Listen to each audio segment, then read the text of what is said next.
bonjour à tous. Je vais peut-être me présenter. Je m'appelle Isabelle Surbès-Verger, je suis chercheure au CNRS, je suis géographe, je travaille sur les politiques spatiales et l'occupation de l'espace. Alors, quand j'ai commencé à travailler, je disais de l'espace circumterrestre, pour bien expliquer, et je vais vous montrer pourquoi, que je regardais les orbites qui étaient décrites par les satellites à proximité de la Terre. Et puis finalement aujourd'hui avec de plus en plus la question de l'activité sur la Lune, on va dire, eh bien effectivement j'ai tendance à parler peut-être un peu plus d'espace extraterrestre. Alors en anglais c'est ce qu'ils font, ils disent outer space. En français c'est plus compliqué parce que dès qu'on dit extra-atmosphérique ou extraterrestre, ça prend tout de suite une connotation beaucoup plus exotique et malgré tout ce que je fais reste de la géographie et donc pas du tout de la science-fiction. Alors, c'est très difficile pour tout le monde, pour moi chercheur comme sans doute pour vous, de se représenter ce que peut être réellement l'activité dans l'espace.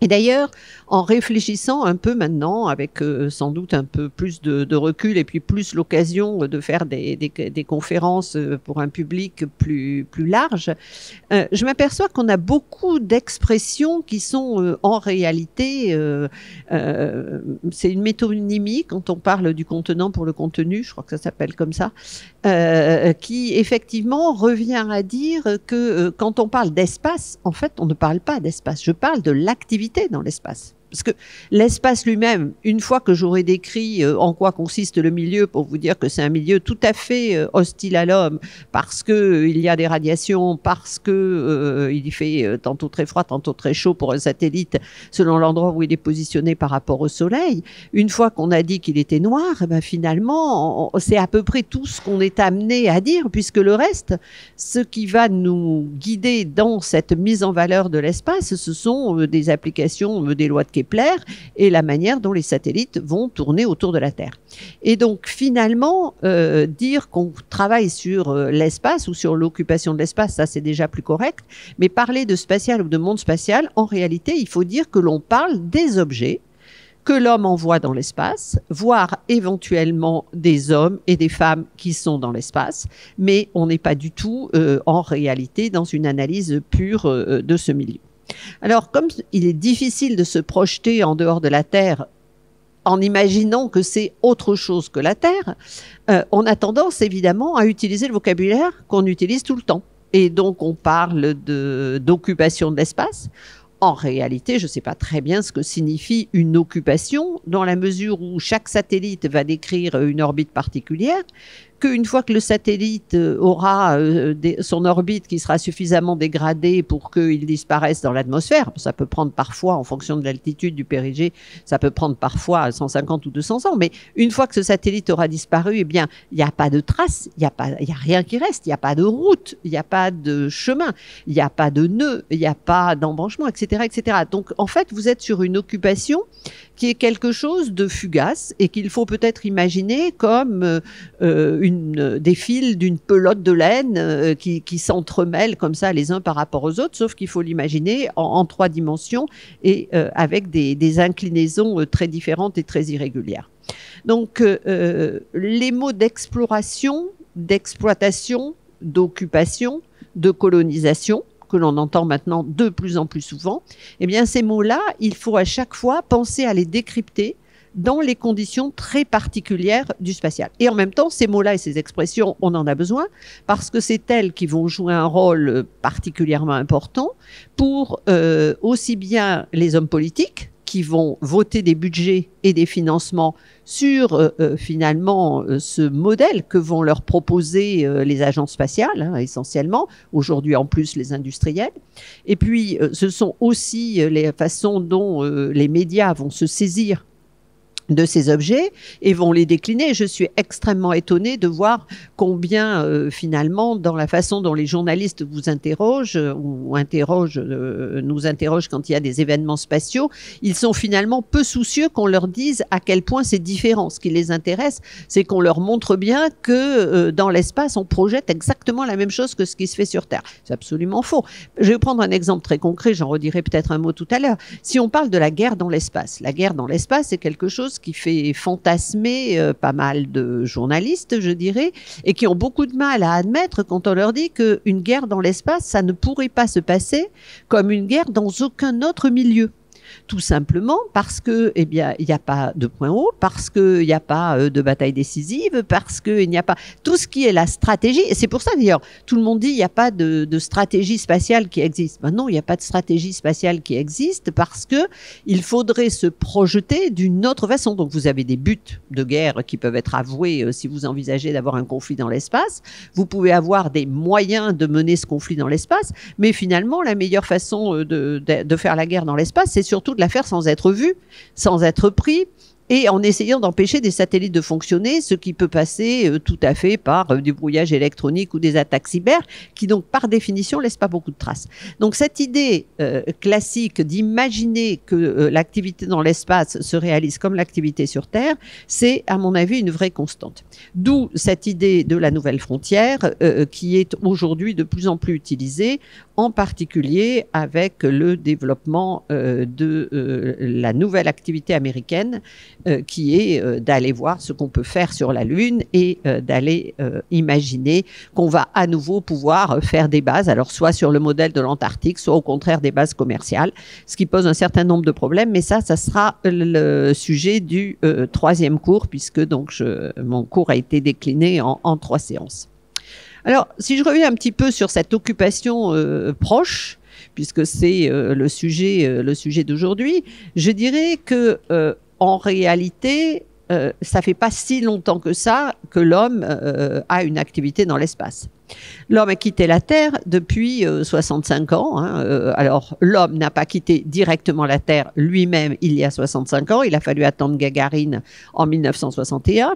Mais il a quitté la Terre en envoyant le premier objet artificiel, donc une espèce de micro-concurrence à la Lune, et qui est le satellite Spoutnik. Comme on va, je dirais, générer une politique spatiale, parce que finalement, à partir du moment où vous mettez des budgets, où vous développez des systèmes techniques et où vous avez des ambitions économiques, on peut parler d'une politique. Alors c'est une politique type politique publique, certainement dans un premier sens, dans ce domaine très particulier qu'est l'espace. Et donc à partir du moment où vous avez construit votre politique, il faut en déterminer les grands axes, les finalités, les objectifs et les grandes étapes. Et finalement, c'est la guerre froide qui, jusqu'en 1970, en gros jusqu'à la Lune, va faire ce cadre de compréhension des activités spatiales. Ça va être le cadre de compréhension pour les acteurs eux-mêmes, c'est-à-dire les États-Unis et l'Union soviétique. Ça va être le cadre de compréhension pour, je dirais, le public au sens très très large, y compris les experts et les journalistes. Et ce cadre de compréhension, il est tellement structurant qu'il est toujours réemployé. Et aujourd'hui, alors que quand même la guerre froide est terminée, et même si la guerre en Ukraine aujourd'hui nous dit qu'elle s'est peut-être pas terminée aussi pacifiquement qu'on avait pu le penser à une époque, mais même si la guerre froide dans cette version-là est vraiment derrière nous, vous voyez très bien que la plupart du temps, la manière dont on va penser la relation entre la Chine et les États-Unis dans l'espace va être très souvent décrite sur la nouvelle guerre froide ou le nouveau concurrent de l'Union soviétique, le nouveau concurrent des États-Unis dans l'espace, etc. Alors que, je vais vous le montrer, la structure du spatial chinois et les ambitions du spatial chinois n'ont rigoureusement rien à voir avec ce qui était le cœur de l'activité spatiale pendant la guerre froide, c'est-à-dire le lien entre l'espace et le nucléaire pour un côté, et de l'autre côté, cette grande dimension très importante à l'époque et qu'on voit quand même moins aujourd'hui érigée en modèle, qui était une coopération scientifique internationale, qui est à la base de l'activité spatiale dans le cadre de l'année géophysique. Alors, dans ce cadre de ce grand récit, donc la rivalité entre l'URSS et les États-Unis, les capacités spatiales vont être directement mobilisées comme image de puissance. C'est-à-dire que, alors j'ai un peu développé ça dans la séance précédente que j'avais faite quand c'était les journées de l'Anthropocène, je ne sais plus quelle était la date exacte, mais bon, vous trouverez, ça, visiblement, je ne suis pas la seule dans l'assistance à ne pas savoir quelle était la date exacte, mais je pense qu'en tapant journée de l'Anthropocène, vous pourrez trouver, j'ai vu qu'il y a un enregistrement techniquement très bien fait de cette présentation, et donc c'est ce que j'ai développé, si bien que je vais peut-être pas le refaire aujourd'hui, mais ce qui est clair, c'est que vous vous souvenez, alors c'est encore, je finis ma phrase et j'y reviens, vous vous souvenez que 1957 premier satellite, 1961 premier homme, puis la première femme, entre-temps les premières photos de la face cachée de la Lune, etc. Ça, ce sont vraiment les éléments marquants jusqu'à la marche d'un Américain sur la Lune. Alors pourquoi je me suis reprise il y a 2 secondes? Parce que j'ai dit vous vous souvenez. Alors ça, le vous vous souvenez, c'est quelque chose que j'ai dit jusqu'à il y a une vingtaine d'années. Depuis une vingtaine d'années, le vous vous souvenez, je fais attention quand je l'utilise, surtout que effectivement, j'ai souvent quand même un public d'étudiants et que les étudiants en question ne risquent pas de s'en souvenir, et que quand j'ai adapté ma première fois la phrase, il y a donc une vingtaine d'années, du genre « Vos parents vous ont peut-être raconté » et en parlant plutôt de la marche sur la Lune, j'ai quand même eu la surprise, il n'y a pas tellement longtemps, il y a 2 ans, d'avoir un étudiant qui m'a gentiment dit « Non, madame, ce sont mes grands-parents qui me l'ont raconté. » Il ne m'a pas rajeuni et j'ai fait un petit calcul de tête et je me suis dit « Mais attention !» Parce que moi, quand mes grands-parents me racontaient des histoires, ça me paraissait quand même extrêmement loin. Donc voilà, c'est pas un secret d'État. Je suis précisément née en 57, donc c'est quand même assez amusant. Je suis née en décembre et donc mes grands-parents, eh bien, ça remontait. Alors 1910, vous voyez, on était Première Guerre mondiale. Enfin, ça fait vraiment, ça peut vraiment faire quelque chose de très très loin. Et donc je me dis que la jeune génération, y compris les jeunes ingénieurs, les jeunes économistes, enfin tous les gens qui vont faire le spatial de demain, cette histoire de la guerre froide, cette histoire du spatial, comme le moment où d'un seul coup on montrait aux enfants la Lune en lui disant « Tu sais, tu peux pas le voir, mais il y a un monsieur dedans, etc. etc. » Mais c'est quelque chose qui ne ressemble plus à du vécu. Et ça, je pense que ça va vraiment, vraiment changer quelque chose. C'est-à-dire que l'espace, on parle beaucoup de banalisation des activités spatiales. Ça a été longtemps analysé dans l'idée que finalement, à force de parler des applications, des satellites d'observation de la Terre, des satellites de télécommunication, des satellites qui nous guident par GPS, bien que tout compte fait, les gens se disaient oui, c'est dans ma vie quotidienne et c'est pour ça qu'on n'y prêtait plus beaucoup attention et que ça n'intéressait plus grand monde. Je pense qu'il y a autre chose. Je pense que tout simplement, maintenant, une et bientôt 2 générations sont complètement nées après 1970, donc à un moment où finalement le spatial a cessé d'être cet élément extraordinaire qui pouvait donner aux gens l'impression qu'ils avaient vraiment vécu un événement majeur dans l'histoire de l'humanité, parce que c'était quand même un peu ça. Se dire que l'homme, pour une fois, pouvait ne plus vivre sur Terre, c'était quand même assez extraordinaire. Et se dire qu'ensuite, il pouvait aller marcher sur la Lune, c'était également extraordinaire. La question qui se pose aujourd'hui, et on le voit bien dans le discours des agences spatiales, je pense que c'est aussi dans le discours d'Elon Musk, c'est est-ce que ce genre de réaction, de réflexe peut être réactivé ou pas avec Mars ? Et ça, c'est intéressant. Parce que finalement, alors là encore, je vais faire mon petit test, ça me donne une idée, puis après je vous dirai le résultat que j'ai quand je fais ce test avec d'autres. Combien parmi vous seraient heureux, contents et trouveraient ça vraiment bien de pouvoir aller marcher sur Mars ? ou qu'il y ait un homme, alors je vais être encore plus gentille, vous risquez pas votre propre peau, on va dire combien parmi vous trouverez que c'est vraiment important et que ça signifie vraiment quelque chose qu'un homme aille marcher sur, une femme, un homme, comme vous voulez, aille marcher sur Mars. Il y en a combien? Alors, c'est la première fois, bon, j'ai un peu tendance à partager votre avis, pour être honnête, mais c'est la première fois que j'ai personne qui lève la main. D'habitude, je suis extrêmement surprise. Il y a à peu près 50% des gens qui lèvent la main. Ça me paraît toujours beaucoup. Et sur les 50%, ça ne prend pas du tout en compte la différence d'âge. Et l'argumentaire de tous ceux qui me disent que oui, ce serait vraiment important qu'il y ait un homme ou une femme qui mette le pied sur Mars, c'est principalement de dire, mais si on n'y est pas allé en personne, on n'a pas vraiment exploré. Si c'est un robot, si c'est même si je le vois à distance, alors ça sera en temps différé parce que le temps que on va pas changer les lois de la transmission de la lumière et du son, donc de toute façon il y aura quand même un sacré différé entre le moment où le robot se passe sur Mars et le moment où vous le recevez sur Terre. Mais même en dépit de ce différé, ben ça donne pas l'impression aux gens que finalement ça a la même valeur, ça a le même sens. Un robot qui explore, ben, c'est un robot qui explore. Alors, moi, je sais pas, parce que j'ai l'impression quand même qu'on est dans une situation où on vous parle de plus en plus du virtuel, on vous parle de plus en plus du métavers, etc.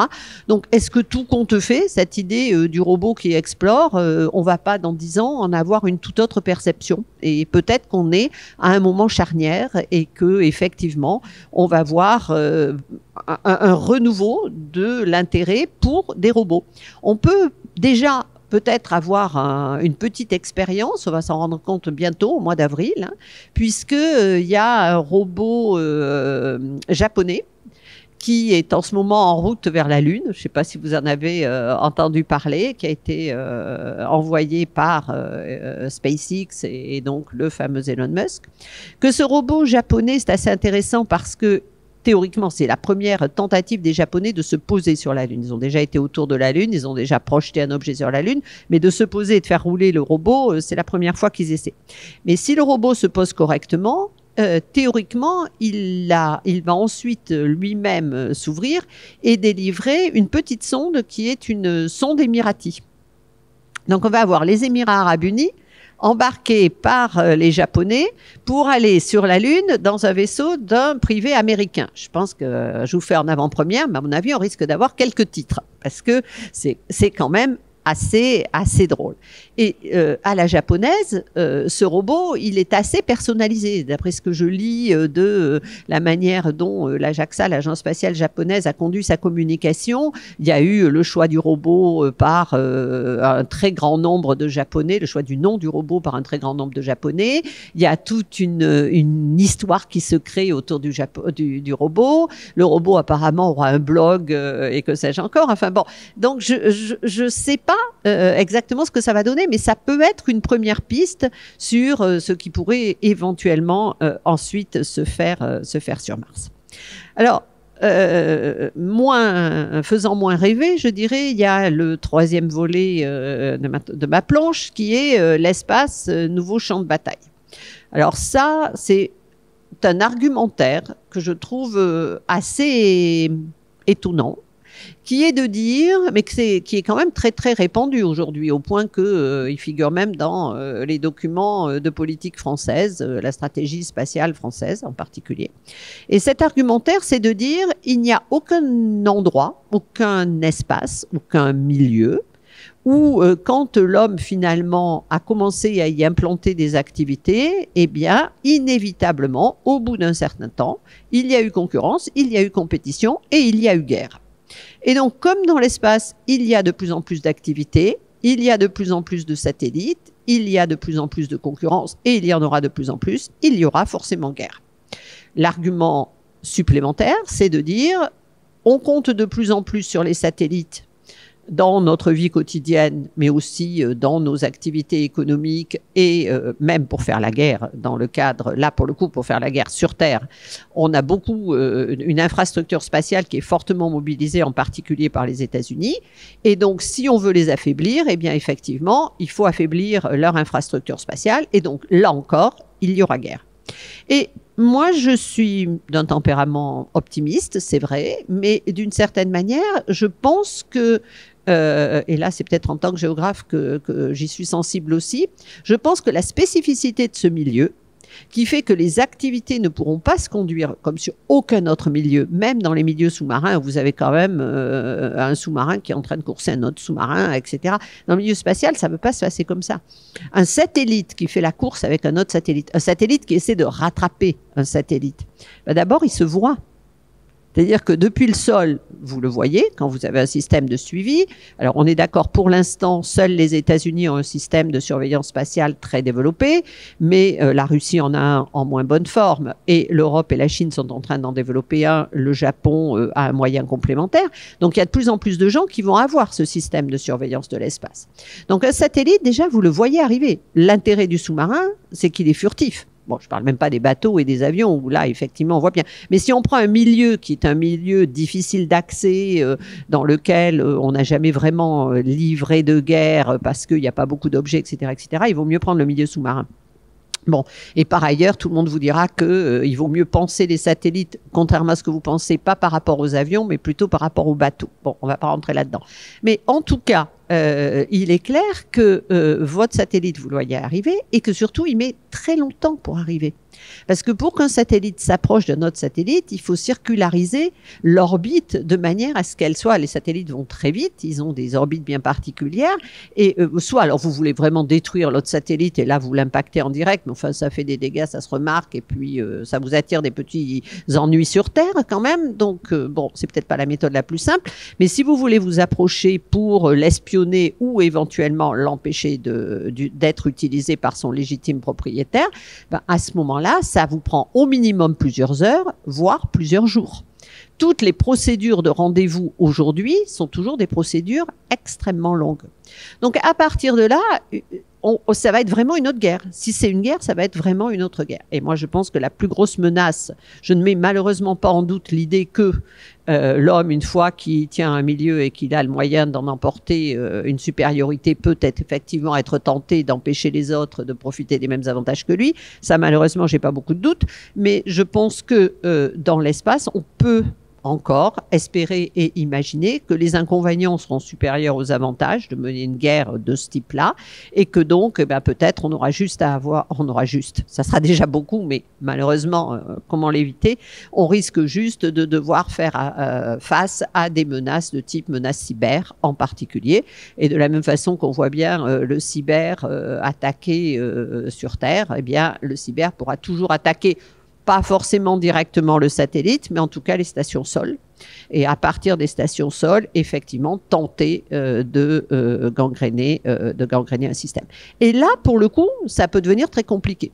Parce que quand vous imaginez des constellations comme celle d'Elon Musk, où il en est à quelques milliers de satellites, mais où, quand on aime, on ne compte pas, il imagine arriver à 40 000 satellites, voire plus, si affinité, eh bien, effectivement, imaginez, et tous ces satellites sont phasés les uns par rapport aux autres pour permettre de transmettre les signaux en temps réel. Eh bien, si vous imaginez que vous avez un gentil petit virus qui vous dérègle les systèmes de positionnement respectifs des satellites les uns par rapport aux autres, je pense qu'on peut arriver à faire quelque chose d'assez intéressant sur le plan des chocs, rechocs, billards et compagnie. Donc, l'inconvénient, c'est qu'une fois que vous avez fait ça, et que ne serait-ce que quelques satellites se sont détruits, les débris vont à leur tour détruire les autres satellites qui seront dans ces orbites, et du coup, ces orbites deviendront inutilisables pour tout le monde.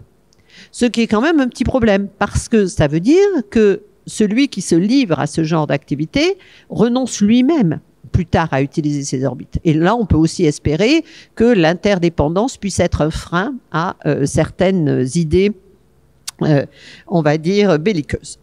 Alors, dernier point de cette projection banalisée de tout ce qui se fait sur Terre et dont on décide que ça va se passer de la même façon dans l'espace, c'est le rôle crucial de la Chine comme acteur, puisque aujourd'hui, nous avons effectivement à prendre en compte la puissance économique croissante de la Chine et que donc, comme la Chine développe un programme spatial, qui est d'ailleurs maintenant aujourd'hui un programme spatial tout à fait significatif, eh bien on s'imagine que de la même façon, elle va avoir tendance, par rapport aux États-Unis, à se trouver dans une situation de compétition et de concurrence, avec l'idée pour la Chine de prendre la place des États-Unis. Dans le spatial, c'est quand même, comment dirais-je, nuancé. D'abord parce que les États-Unis, je vais vous montrer pourquoi, ont un budget énorme et ont une très grande avance sur la Chine encore aujourd'hui. Et puis parce que peut-être que les ambitions de la Chine sont différentes, dans la mesure où la Chine ne se voit pas aujourd'hui comme une puissance militaire internationale, par exemple. C'est-à-dire que la Chine, elle a des ambitions, mais ses ambitions, c'est Taïwan. Ce sont des ambitions régionales. C'est effectivement d'avoir le contrôle de la zone Asie et c'est d'être un partenaire majeur du jeu international. La Chine, aujourd'hui, en termes de politique et de diplomatie, on le voit d'ailleurs bien avec l'Ukraine, n'a aucune envie, ni aucune velléité, ni aucune affirmation d'aller se mêler des affaires du monde. Elle n'a pas de message universaliste à aller porter à aucun État, quelle que soit la manière dont cet État traite sa population. Donc, si vous voulez, je pense que là encore, cette projection des réflexes de mode de fonctionnement sur Terre mérite d'être nuancée.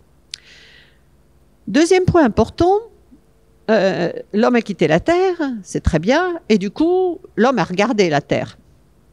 Et ça, c'était l'effet boomerang, l'effet retour qu'on n'avait pas forcément imaginé quand on est parti sur la Lune.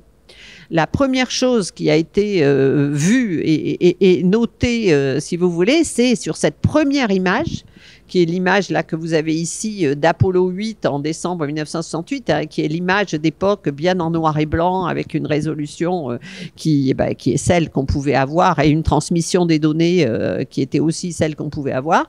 Vous voyez depuis les astronautes américains sont en train de faire le tour de la Lune et en survolant la Lune, ils aperçoivent de loin la Terre et là c'est la première fois que des hommes voient la Terre. On ne la voit pas en entier sur cette photo, mais ils la voient en entier, eux, quand ils font leur orbite.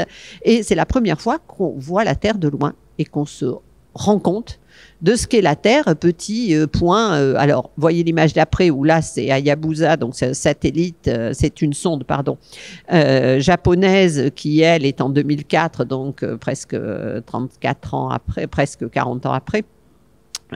Et qui donc, Hayabusa, elle prend la Terre avec toutes ses couleurs et puis ensuite derrière on fait un beau retraitement photographique et là on peut venir dans l'idée que oui c'est ce petit point bleu dans le noir absolu et que nous sommes sur ce point bleu. Alors les réflexions que ça entraîne, c'est que du coup la Terre est elle-même un objet céleste, ce qui n'est pas absolument évident. Et ça, je suis pas sûre que les nouvelles générations, pour le coup, en aient autant pris conscience qu'on peut le penser. Alors bon, je dis ça en plaisantant à moitié, puisque apparemment les nouveaux médias font que on sait qu'il y a beaucoup de gens qui pensent que la Terre est plate et qu'elle ne tourne pas, et etc., etc. J'imagine que ça devait être pareil dans les années 60. Hein. Je pense pas qu'il y ait plus de gens statistiquement qui croient que la Terre est plate qu'ils ne le croyaient au moment d'Apollo. Mais en tout cas, il est clair que ces images de la Terre, même qu'on voit dans la météo du journal du soir, bon, remarquez, on regarde de moins en moins de journal du soir aussi, donc quelque part il y a une cohérence, que ces images soient parfaitement rentrées dans l'imaginaire de tout le monde. Mais cette idée que la Terre est unique, qu'on est tous solidaires, et etc., ça va aller de pair avec le développement des premiers discours sur l'Anthropocène et sur le questionnement concernant le développement durable qui se pose dans les années 70, qui n'est pas généré du tout par Apollo, mais qui va trouver dans Apollo l'excellente illustration de ce qu'on est en train de se dire. Et la NASA va trouver dans ce discours et cet étonnement finalement, cette découverte par les politiques et le public de ce qu'est la fragilité de la Terre, la NASA va capitaliser sur cet intérêt puisque une fois qu'elle est allée sur la Lune, il lui faut retrouver, là encore, des raisons d'avoir un budget, des raisons de continuer à se développer, des raisons de continuer à faire de la recherche et de la technologie. Et le programme justement d'études de la Terre, il s'appelle Planète Terre, il s'appellera aussi à d'autres moments le programme sur le changement. C'est un programme qui va devenir un programme très important à la NASA. Alors, c'est assez intéressant de voir qu'à la période de Trump, la NASA, la première année, a eu une coupe sombre dans ce budget parce que, comme vous le savez, Trump considérait qu'il n'y a pas de problème de changement climatique et que rien ne vaut de bons puits de pétrole pour la grandeur et le truc de l'Amérique. Et donc, du coup, Trump, quand il a vu arriver un budget qui s'appelait changement climatique, planète Terre, avec plein de satellites et une coopération internationale, chose qu'il adorait aussi, il a tout de suite commencé à couper dans le budget. Donc, la NASA, ayant une certaine habitude de ce que sont le charme des processus budgétaires entre le Congrès, le président, etc., a un peu revu sa manière de présenter les choses et donc elle a réussi à récupérer des crédits. Bon, aujourd'hui avec Biden, de ce point de vue-là, les choses vont beaucoup mieux. Donc, qu'est-ce qu'analysent aujourd'hui les gens de la recherche spatiale, hein? Eh bien, ce sont les relations entre la Terre, les océans et l'atmosphère. Puisque la grande question qui se pose aujourd'hui, c'est d'essayer de créer un modèle qui soit le plus juste possible de ce qu'est l'évolution des processus physico-chimiques que l'on voit à l'œuvre aujourd'hui sur Terre, et que l'avantage des données spatiales, c'est qu'elles sont continues. C'est-à-dire qu'une fois que votre satellite est lancé, tant qu'il n'est pas en panne, il vous transmet des données. Que le satellite, il analyse, il capte, il mesure des choses que vous ne connaissez pas a priori, et c'est en analysant ces données que vous pouvez d'un seul coup voir apparaître un certain nombre de phénomènes, et que surtout, quand vous avez la chance, mais les scientifiques maintenant ils font attention, qu'il y ait une continuité dans les données, vous pouvez remonter en arrière pour voir des choses que vous auriez laissé passer. Par exemple, le trou d'ozone n'a pas été vu par les satellites, le trou d'ozone qui était parfaitement vu par les satellites n'a pas du tout été analysé en tant que tel. Ce sont des chercheurs qui, eux-mêmes, au sol, avec leurs mesures en Antarctique, ont identifié le problème, effectivement, le côté étrange, l'anomalie. On a envisagé une anomalie. Et là, on a commencé à les fouiller dans les images spatiales et on a cherché l'anomalie et on a trouvé l'anomalie. Et donc, c'est un avantage énorme pour tout ce qui est de ce suivi de ce qu'est la planète Terre. Bon, et puis le troisième volet, c'est ce fameux milieu en lui-même dont on ne sait que tout compte fait peu de choses. On ne sait même pas où exactement se termine l'atmosphère. On ne sait pas bien ce que sont les astéroïdes. La Lune, on connaît mieux, mais enfin, on a encore plein de questions à se poser. Je ne parle même pas de Mars et du reste. Et donc, l'idée d'utiliser dans le futur pour des questions de ressources. Alors, les ressources célestes, hein, je règle ça tout de suite. Il n'est pas question d'aller récupérer des ressources sur des astéroïdes ou dans la Lune et d'aller les rapporter sur Terre pour éviter de devoir continuer à utiliser les énergies fossiles ou nucléaires. Hein. Lancer quelque chose coûte aussi cher en énergie que faire re-rentrer quelque chose. Parce que, précisément, il faut franchir l'atmosphère et donc il faut un bouclier thermique extrêmement résistant. Et donc, vous imaginez bien qu'on ne va pas ramener des tonnes de minerais depuis l'espace sur Terre. Et on aura trouvé sur Terre des énergies de substitution, quelles qu'elles soient, qui coûteront de toute façon toujours beaucoup moins cher. L'idée d'exploiter les ressources, parce que ça c'est une idée réelle, c'est pas, on peut pas se contenter de dire mais non, mais ça marchera jamais, on s'en servira jamais sur Terre, donc c'est un fantasme. Non. L'idée d'exploiter les ressources, ça a une logique, et cette logique, c'est précisément d'imaginer qu'il va y avoir des activités humaines en dehors de la Terre. Quand je dis activité humaine, je ne parle pas toujours de l'homme, hein. Je parle des activités qui sont faites par l'homme, y compris à travers de systèmes automatiques et de robots.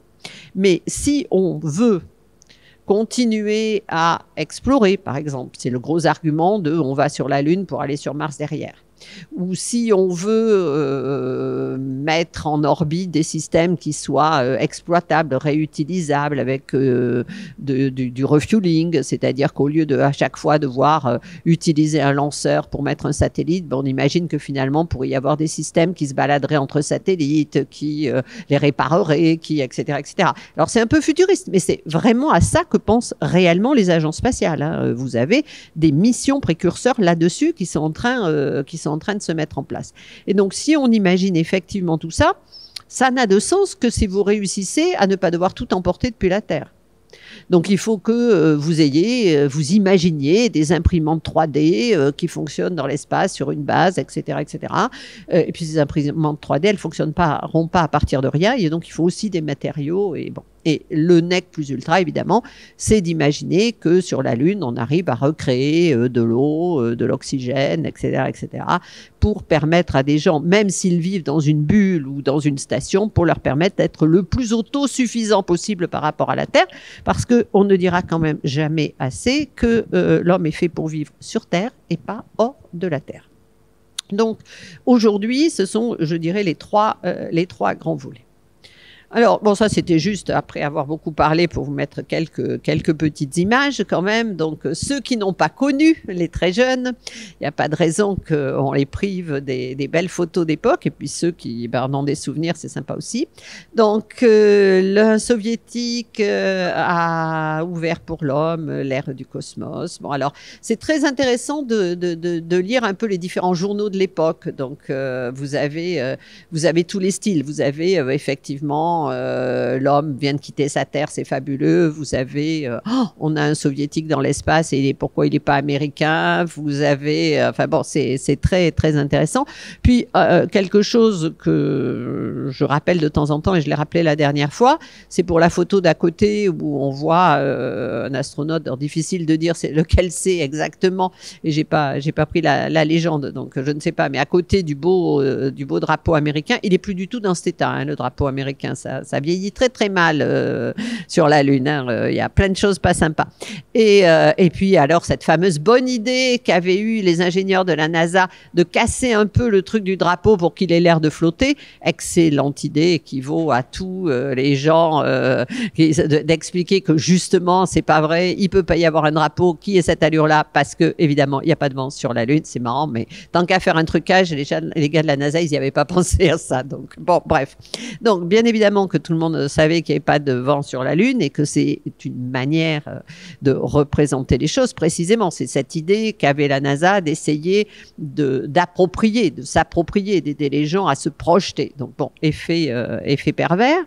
Mais en tout cas, ce qu'il faut aussi savoir, c'est que quand je dis de vous rappeler ou de vous montrer ces images, elles n'ont pas été vues par toute l'humanité, comme nous, on a tendance à le dire en 1969. C'est-à-dire que moi, ça m'est arrivé, d'ailleurs, je pense qu'il y a des cours que j'ai faits en disant les États-Unis enfin, je l'ai fait parce qu'en plus, c'est vrai, les États-Unis, quand ils ont développé le programme Apollo, ont commencé par développer le programme de satellite de télécom pour pouvoir transmettre en direct sur la Terre entière les images de la marche d'un homme sur la Lune.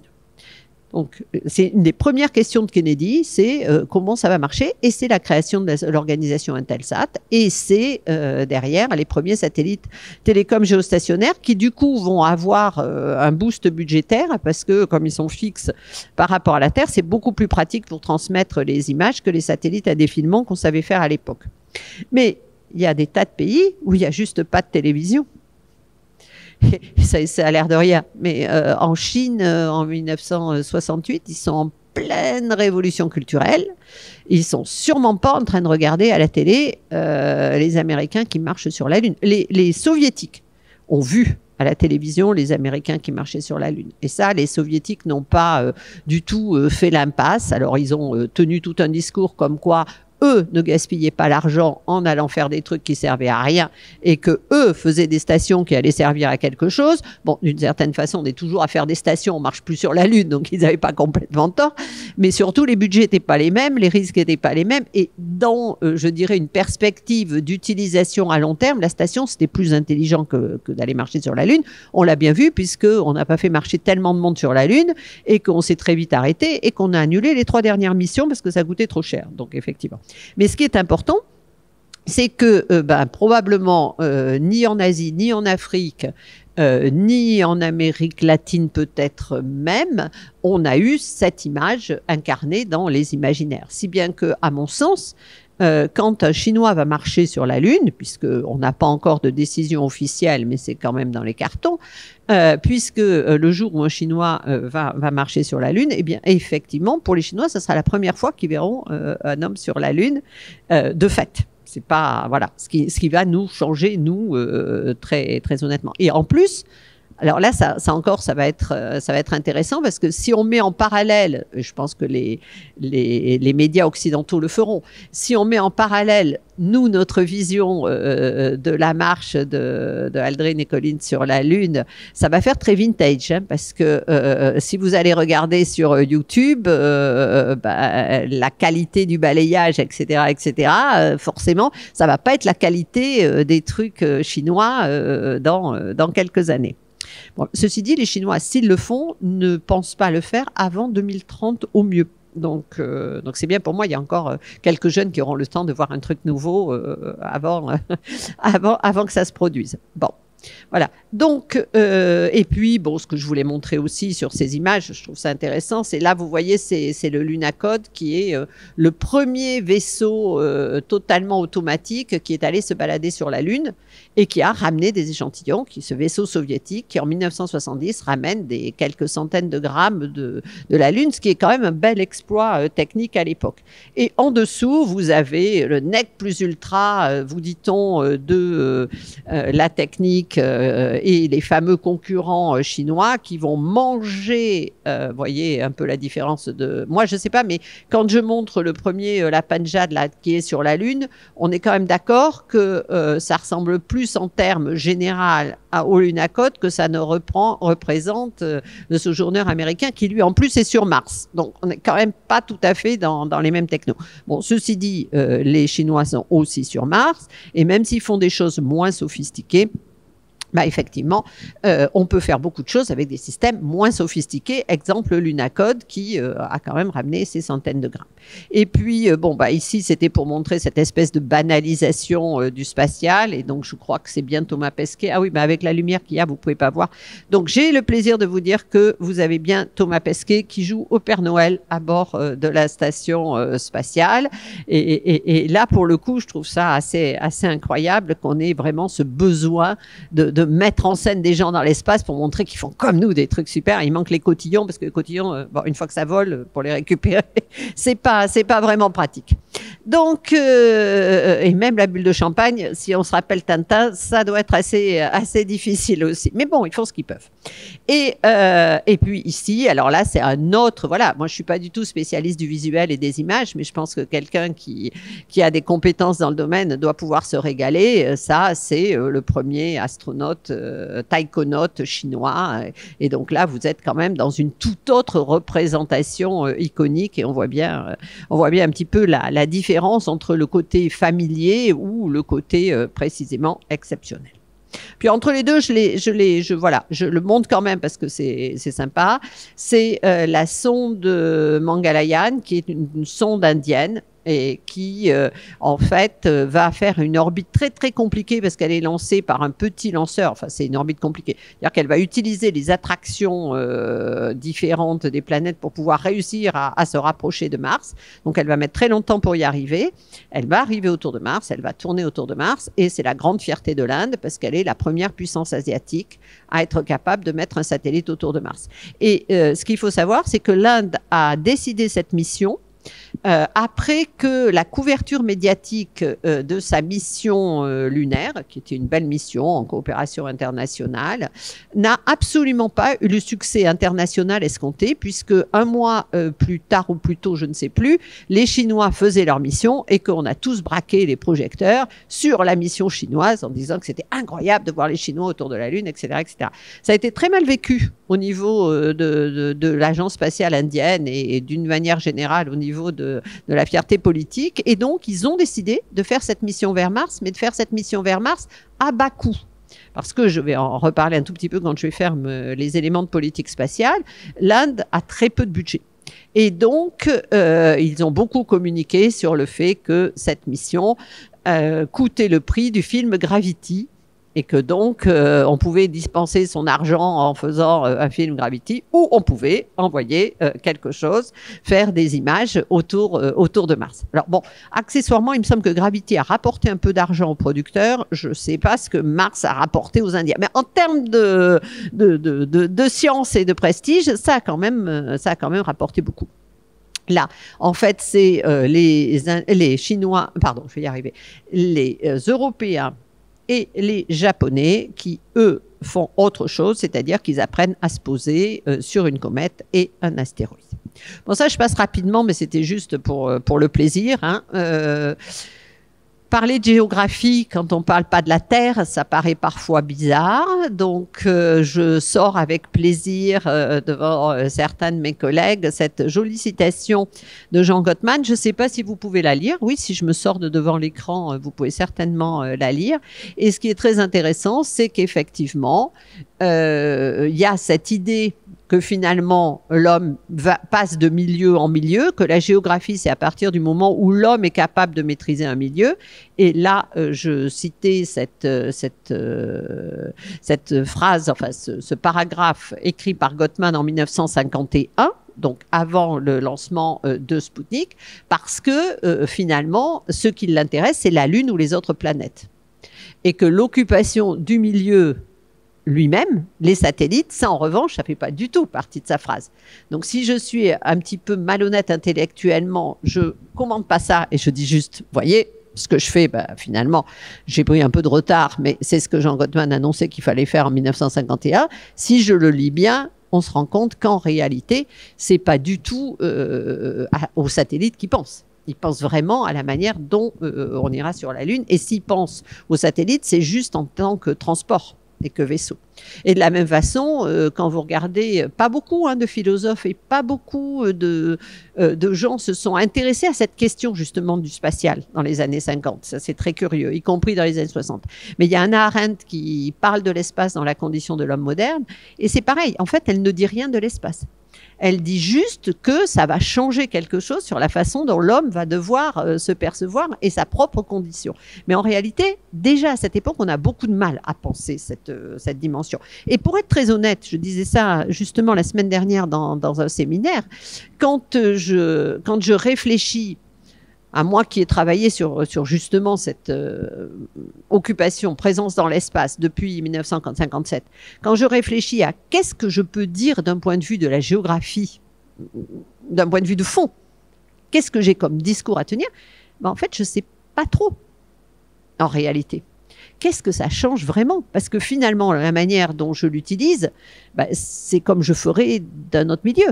C'est-à-dire que, alors je fais bien attention à dire, et c'est pour ça que j'ai bien commencé longuement à le dire en introduction, mais tout compte fait, de quoi je parle? Je parle d'activité, je parle de type d'acteur, je parle de politique, je parle de... Et il y a sûrement autre chose à dire. Et comme je suis un peu isolée, je n'ai pas encore trouvé, mais il me reste encore un peu de temps avant la retraite, mais j'espère qu'il y aura un peu de relève. Mais je pense qu'il y a une vraie question à se poser.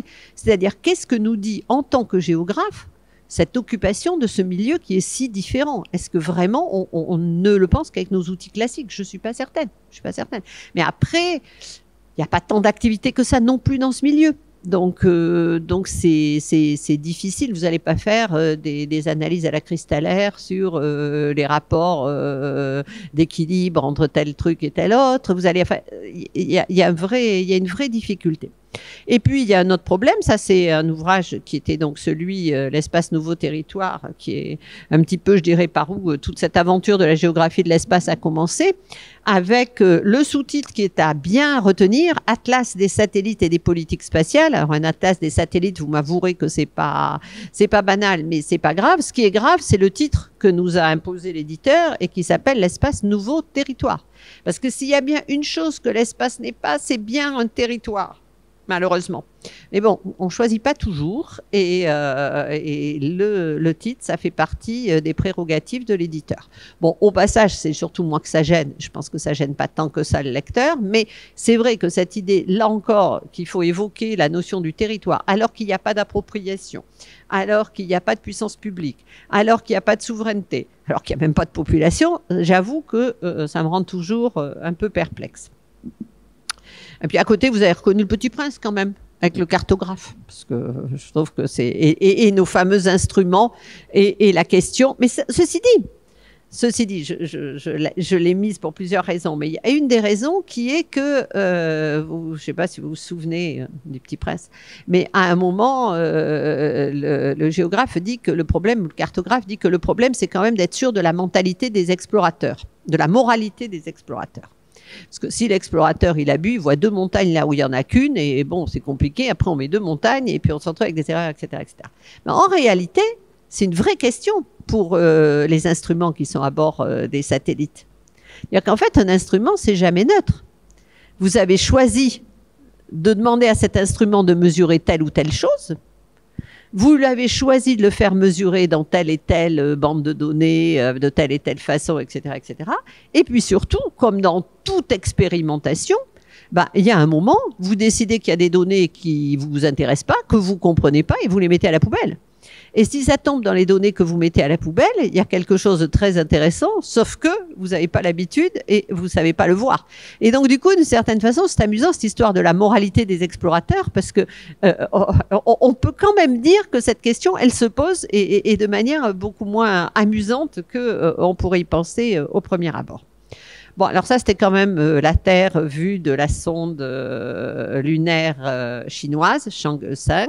Donc maintenant, c'est systématique. Dès que vous avez une sonde qui part, elle va faire une jolie petite photo de la Terre. Ça, c'est, alors je ne sais pas si c'est le bye-bye à la planète ou je ne sais pas quoi, mais en tout cas, on a cette photo-là. Alors, pourquoi je parlais d'espace circumterrestre? C'était ce que je commençais par dire tout à l'heure. Je parlais d'espace circumterrestre parce que, vous voyez, là, vous avez le petit bout du cartouche qui correspond à ce grand rond jaune, là, voilà, ici. Là, vous avez la distance, c'est à l'échelle, hein, vous avez ça par rapport à la distance Terre-Lune. Et là, vous êtes sur la Lune. Et vous vous rendez bien compte que ce qu'il y a comme satellite, c'est quand même très près de la Terre, hein. Et donc, vous avez très près de la Terre ici plein de satellites. Alors ça, ma planche, elle date de 2015, donc je pourrais la refaire, mais je désespère parce que comme Elon Musk n'arrête pas de me balancer des satellites tous les jours quasiment, je m'en sors pas parce que ma densité est bonne, hein. Là, évidemment, il n'y a pas de répartition, mais la densité est bonne. Donc ici, là, il faut imaginer que c'est encore plus dense, encore plus dense, encore plus dense. Tout autour, c'est encore plus vide.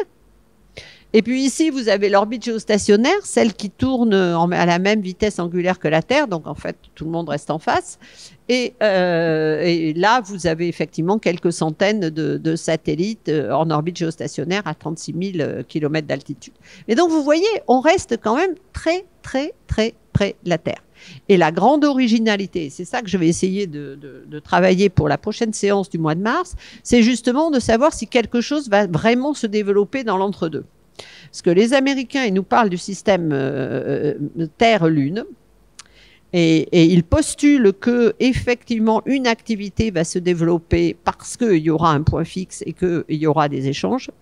Je sais pas. Et en tout cas, c'est quelque chose que je vais devoir travailler. Je reviens pas là-dessus parce que c'était juste ce que j'évoquais en introduction. Pour m'amuser quand même, vous voyez, ça c'est... Alors là, pour le coup, tout le monde peut s'en rappeler parce que c'était pas il y a longtemps, c'était en 2018. C'est le fameux premier tir du gros lanceur d'Elon Musk, le Falcon Heavy. Et comme Elon Musk est quand même un homme qui sait faire sa pub, le Falcon Heavy pour prouver qu'il est capable de satelliser, a effectivement satellisé un objet, lequel objet s'est trouvé être, aux surprises, une Tesla, à un moment où Tesla se vendait pas si bien que ça, la fameuse Tesla rouge iconique, avec dedans un super, alors là vous êtes plutôt dans la science-fiction et les films américains, dans tout ce qu'ils peuvent avoir de magnifique. Je vous signale que c'est le même... c'est exactement le même scaphandre qu'ils ont maintenant quand ils partent à bord des vaisseaux de SpaceX. Hein. Et tout ça sur une musique de David Bowie, en boucle sur les écrans, avec YouTube, etc., etc. Donc voilà. Alors après, il y a des gens qui n'ont pas le sens comme moi par exemple, et alors ils disent que c'est bien parce que ça a fait un débris de plus. Bon. Mais c'est une manière très prosaïque, j'avoue. Je suis peu sensible à la communication médiatique d'Elon Musk. Ceci dit, je fais mon boulot, donc je le regarde. Et c'est quand même très intéressant, là aussi, de voir comment on se situe dans une nouvelle génération. Ceux qui ont eu la chance d'aller voir un lancement, le plus simple pour nous, c'est quand même Kourou. Bon, bientôt, il paraît qu'il y aura des spaceports en Europe, donc on pourra peut-être aller voir ça en Suède ou en Norvège, mais ça sera beaucoup moins impressionnant parce que ce sera des petits lanceurs. Et quand vous êtes à Kourou, j'ai la chance d'aller à Kourou plusieurs fois, 2 fois, vous avez dans la grande salle, enfin vous voyez toutes ces images que vous avez tous vues, mais qui sont aussi des images où on voit dans Apollo 13, Houston, we have a problem, etc., etc. Tous ces pupitres, tous ces messieurs, souvent, bien derrière leur écran, cette espèce de tension très palpable, un grand silence, et puis bon, ça y est, et un certain temps entre le moment où on voit le lanceur s'élever, puis on le voit plus, et puis on sait que la satellisation est réussie parce qu'on récupère le signal. Et là, en fait, on se congratule, on se tape dans les mains. Le premier lancement d'Elon Musk, c'est pas du tout comme ça. Vous avez l'impression d'être sur une salle de concert. Les gens, ils sont debout. Alors, on vous montre pas les gens qui pilotent, en fait. On vous montre les gens autour. Et donc, on vous montre comme une salle de concert avec des gens qui sont là en train de hurler, il y a de la musique, il y a du chant, etc., etc. Et vous vous dites, ah ben oui, on n'est plus dans le même monde de perception du spatial. Elon Musk, c'est pas un gars de l'aéronautique et de la défense, hein. C'est quelqu'un qui sort du monde du numérique et il a une autre culture. Et je pense que c'est vivre un lancement de SpaceX, ça n'a rien à voir avec vivre un lancement de NASA. Et en tout cas, il y en a un qui est beaucoup plus moderne que l'autre, ça c'est certain en termes de bon. Ceci dit, je pense que les agences, là pour le coup, n'ont pas changé leur façon de faire, parce que je pense que pour elles, justement, c'est un peu aussi leur marque de fabrique. Et je pense que pour elles, ça reste important, que ce soit un moment solennel, professionnel, technique, etc., etc. Mais bon, ça passe sur les YouTube, ça passe moins bien, hein. J'ai jamais été regarder le nombre de vues de la salle à Kourou ou même à Cap Canaveral par rapport. Peut-être que la NASA évoluera un peu plus.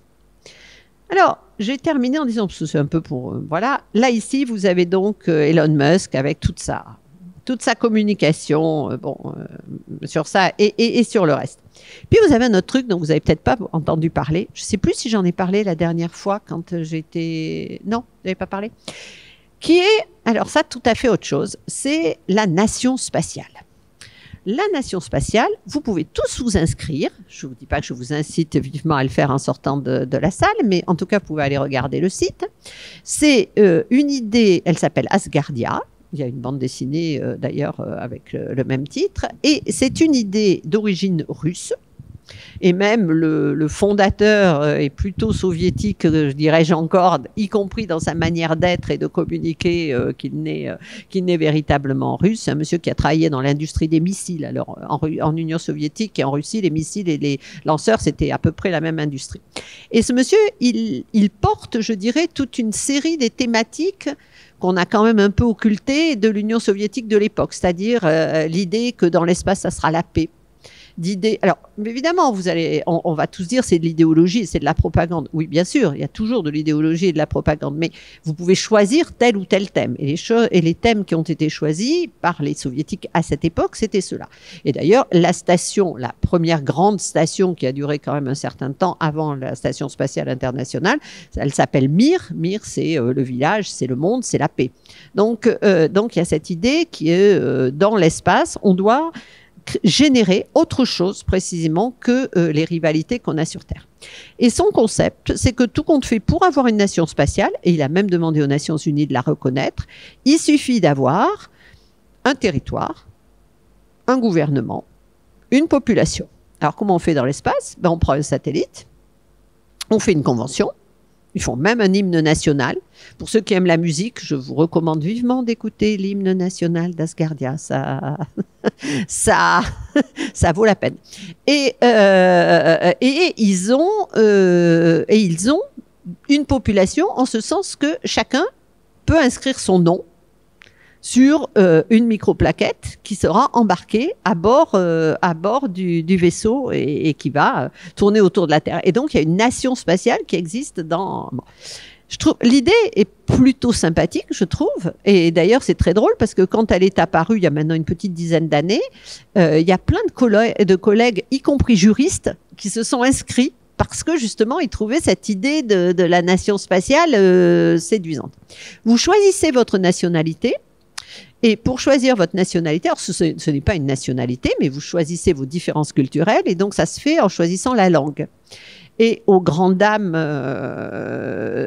les gens préféraient à peu près tous l'anglais. C'est-à-dire que même les Chinois et même les Russes, ils choisissent tous l'anglais. On se demande bien pourquoi.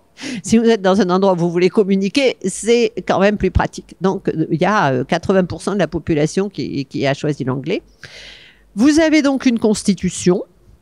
Et vous avez un gouvernement qui doit être démocratiquement élu, etc. Là où le bas blesse un peu, j'ai pas été regarder récemment Asgardia, j'aurais peut-être dû, mais là où le bas blesse un peu, c'est que finalement, en attendant que tout ça se mette en place, le chef du gouvernement se trouve être, comme par hasard, le fondateur, qui a eu la bonne idée et qui, du coup, visiblement, est un peu inamovible. Moi, ce que j'en tire de tout ça, c'est qu'en fait, personne n'en parle d'Asgardia. C'est pour ça que moi j'en parle de temps en temps, parce que je trouve ça bien, qu'on sache que ça existe et qu'on peut avoir une autre image finalement de ce qu'est la question aussi, comment dirais-je, de société qui est derrière cette idée que l'homme pourrait aller vivre dans l'espace.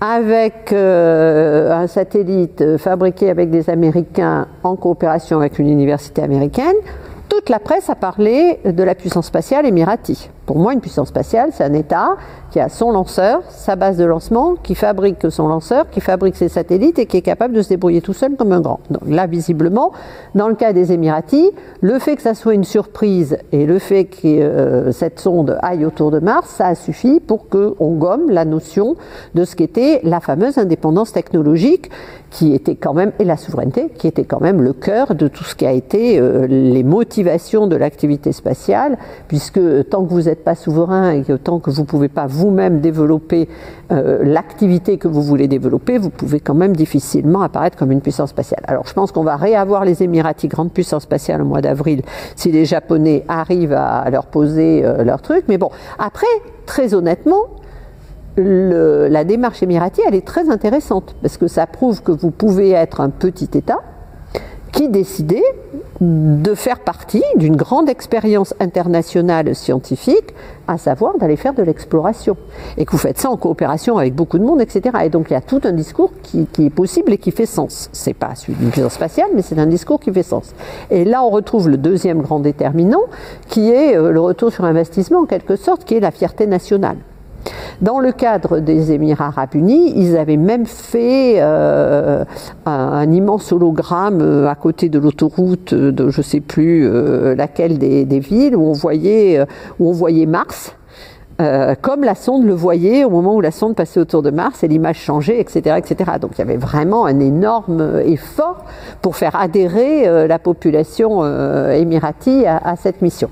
Et le discours politique qui était tenu était un discours qui était sur la grandeur, le retour de la grandeur de la science arabe, ce qui est un beau discours, en disant que effectivement on retrouvait l'affiliation des grands astronomes arabes, etc., etc. Et le deuxième volet, c'était la place des femmes dans la science, puisqu'il y a beaucoup de femmes émiratis qui sont ou scientifiques ou ingénieurs. Donc effectivement, il y avait ce discours. Et derrière, l'idée que les Émirats pouvaient être leaders, et de fait ont été leaders, de grands programmes d'éducation à la science, en particulier pour les femmes. Et dans le monde arabe, vous avez un certain nombre de bourses qui sont distribuées tous les ans pour permettre à des ingénieurs ou à des scientifiques, de préférence femmes, à se former aux techniques spatiales.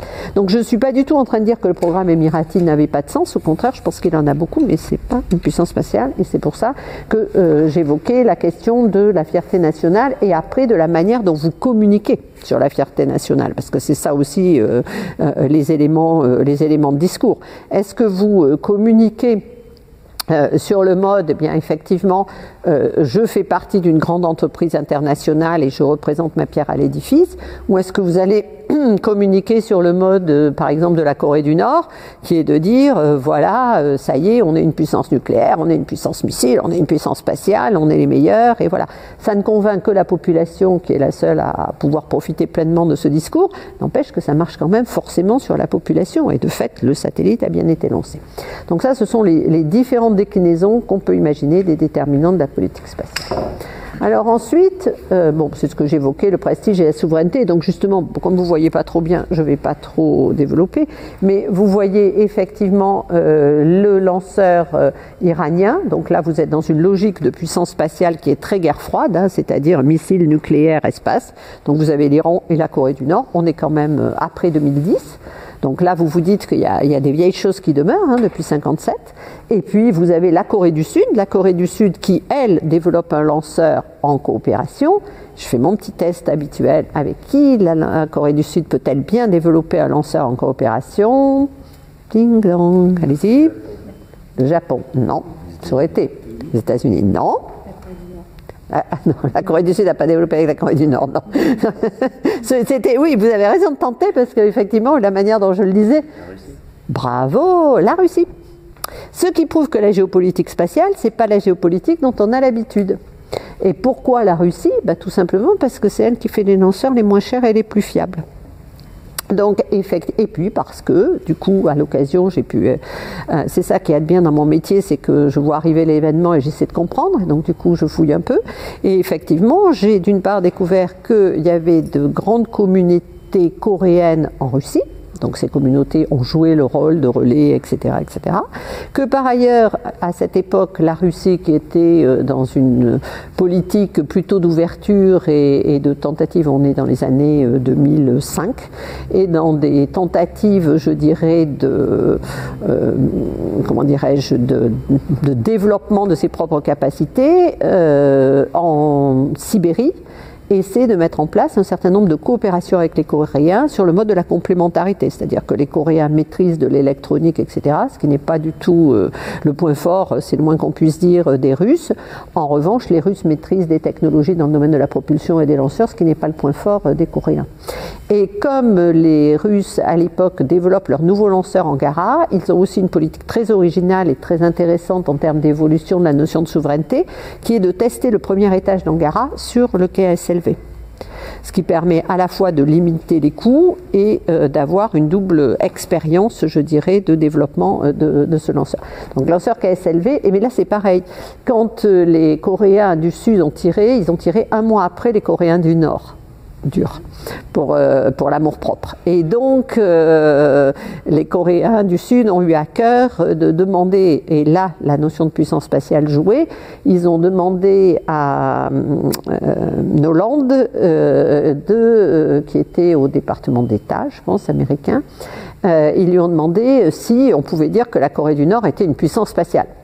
Ce à quoi elle a répondu, avec raison, que la notion de puissance spatiale n'existait pas, ce qui est vrai, puisqu'en fait c'est une définition qu'on fabrique pour des raisons de commodité, et que de toute façon, comme la Corée du Nord violait les principes du traité de non-prolifération par lequel elle avait été condamnée par les Nations Unies, de toute façon elle ne pouvait pas être un État spatial puisqu'elle n'aurait pas dû avoir de lanceur. Toujours parce que les missiles ressemblent aux lanceurs. On était quand même sur quelque chose d'un peu limite, surtout qu'à partir du moment où vous envoyez un satellite en orbite, le traité de 1967, il dit que vous avez le droit d'envoyer des satellites en orbite. Donc c'était un peu compliqué. Mais là, c'était intéressant parce que, justement, on se rendait bien compte que dans un cas d'État à État, Corée du Nord, Corée du Sud, on revenait sur des schémas très importants. Et on n'a pas parlé du fait qu'il y avait la main de la Russie derrière le lanceur sud-coréen, qui au demeurant aurait adoré faire plutôt avec les Européens, mais il se trouve qu'on était trop cher. Donc en bas, vous avez la grande question de la coopération internationale sur la station spatiale. Laquelle station spatiale internationale est tellement internationale qu'il y a essentiellement à bord les Russes, parce que les Américains ont décidé à la fin de l'Union soviétique de sauver cette partie pour des raisons diverses et variées du programme spatial soviétique. Donc vous avez les Russes et les Américains à part égale. Ensuite vous avez les Européens, les Canadiens, les Japonais qui étaient prévus dans le programme de station américaine qui devait s'appeler Freedom. Vous avez les Brésiliens qui ont signé un truc en 97, mais ils n'ont jamais été capables de remplir leurs engagements parce que bon, il s'est passé des choses dans l'histoire politique du pays, et puis c'est tout. Donc vous avez une station spatiale internationale qui est quand même, à part les Russes, extrêmement occidentale. Donc ça, c'est aussi très, très intéressant. Et comme, pour des raisons diverses et variées, ils n'ont pas pu avoir la politique d'invité aussi large qu'ils imaginaient, et ben finalement, c'est vrai qu'elle est restée limitée à un petit nombre de personnes. Alors, l'occupation en croissance, c'est juste pour rappeler quand même, je disais, il y a des orbites, les satellites, ils ne durent pas, etc., etc. Donc, de 1957 à 2019, j'ai compté, parce que je les compte, figurez-vous, près de 9000 satellites qui ont été lancés. Bien. De 2020 à 2021, 2 ans, 2500 satellites, entre les 9000 d'avant. Et là où ça devient sympathique, en mai 2022, 5465 satellites qui sont opérationnels. Et là, 2022, c'est l'année où j'ai posé mon stylo. Je cesse de compter les satellites parce que j'ai pas envie de me pendre. Et que, accessoirement, vu qu'on lance maintenant des satellites de la taille d'une boîte à chaussures et qui pèsent 1,5 kg, vous imaginez, avec de plus en plus de vaisseaux et Elon Musk qui rentabilise quand il reste quelques kilos sur son lanceur, je peux me retrouver avec des tirs où il y a 110, 120 satellites dans le tir. Comme Elon Musk tire plusieurs fois par mois et qu'il n'est pas le seul, ça veut dire que moi, ça n'a plus de sens de compter mes satellites, parce qu'avant, quand je comptais mes satellites, ça me permettait derrière de voir quelles étaient les politiques nationales, quelles étaient les missions, quels étaient les trucs. Maintenant, il y a une flopée de petits satellites, et quant aux 4000 satellites qu'Elon Musk peut lancer quasiment par an, rien que lui, de toute façon, c'est les mêmes. Donc ça n'a pas un intérêt majeur, parce que soit je le prends en tant que tel, soit je regarde. Donc maintenant, c'est fini, je m'arrête, j'arrête de compter les satellites en 2022. Au total, vous avez aujourd'hui 11 puissances spatiales, il n'y en a toujours que 11 en fait, hein. Enfin même, ça dépend comment on compte, 10, donc je vous les récapitule. Donc nous avons aujourd'hui par ordre d'importance les États-Unis. En deuxième, je suis toujours un peu gênée quand je fais une hiérarchie parce que soit je compte par les budgets, soit je compte par les capacités, soit je compte par le nombre de satellites lancés, etc., etc. Mais on va dire qu'on a 3 ex-aequo pour des raisons complètement différentes qui sont l'Europe, la Russie et la Chine. Et probablement que la Russie, dans quelque temps, va décliner au profit de la Chine, puisque la Russie a encore des capacités antérieures que la Chine n'a pas encore développées, mais ça ne va pas durer vu les courbes des budgets. Donc j'en suis à 4. Ensuite, on va rajouter le Japon, ça fait 5.